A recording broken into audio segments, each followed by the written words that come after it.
Okay, welcome to a little bit of a PSA from the psychology team at Taylor's University. This is members of our psychology, not the whole team, but some of them. So, like you all to look at the next slide. How many of you recognize this man? You see, he is a child abuser. People are we need to throw away the key. But here's my problem with Malaysia. Why am I forced to thank him?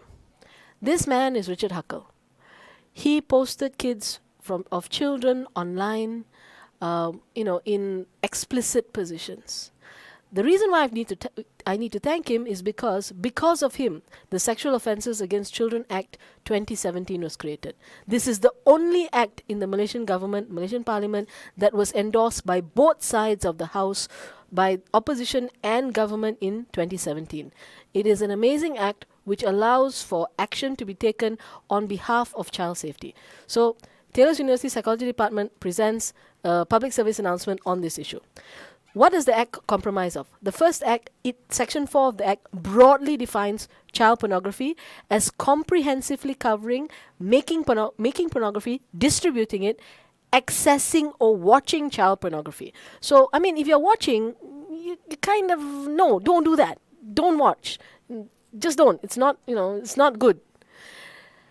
Grooming also comes under the Sexual Offences Act Against Children. What is grooming? It's when adults it's what Richard Huckle did. He got involved with the NGO. He convinced the NGO that he was to be trusted, and so he had access to the children. He took them out and he took pictures of them. He gave them gifts, and they went along with it. It's called grooming. Grooming happens among adults, among teenagers, and among children. They establish an emotional connection with the sole purpose of using the child later. They get you to lower your inhibitions. They get you to keep secrets.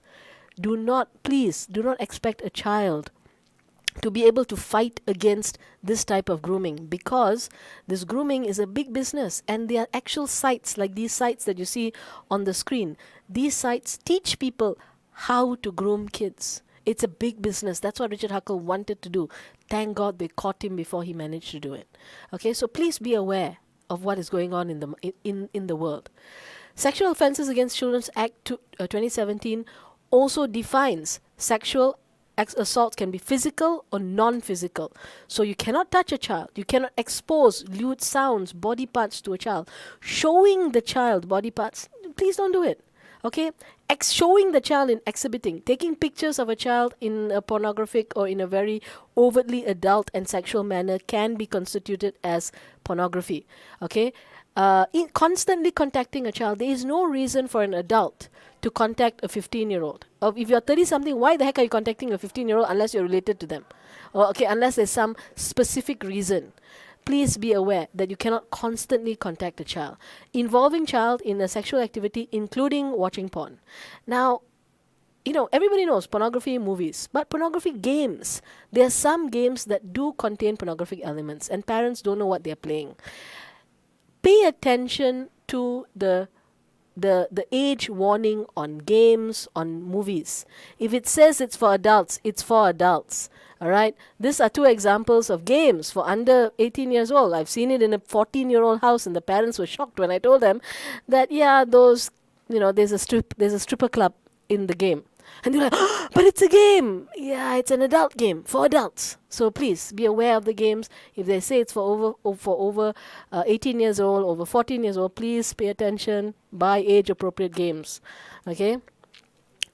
The Act, now this part, please pay attention. If you're a teacher, if you're a lecturer, if you're an NGO, please be warned that the Sexual Offences Against Children Act 2017 says that there is extra punishment on top of whatever has been decreed if abuse of trust is involved. As a teacher, as a lecturer, as an NGO, you are trusted to look after the safety of the child. If you are within those positions and then you take advantage of that trust, you are in more trouble. You're in more trouble than what would be for a normal case. And finally, it is now not just the responsibility of counselors or clinical psychologists or nurses to report. It is the responsibility of every single Malaysian to report when you see child pornography or anything that could endanger a child online. It is an offense not to report. So please Take this seriously. Make sure make sure your organization, make sure your company, make sure your university has a way of reporting activities that could hurt children online and offline. Okay? Thank you very much for your attention. I hope you found it useful. Prepared by my wonderful team here, Dr.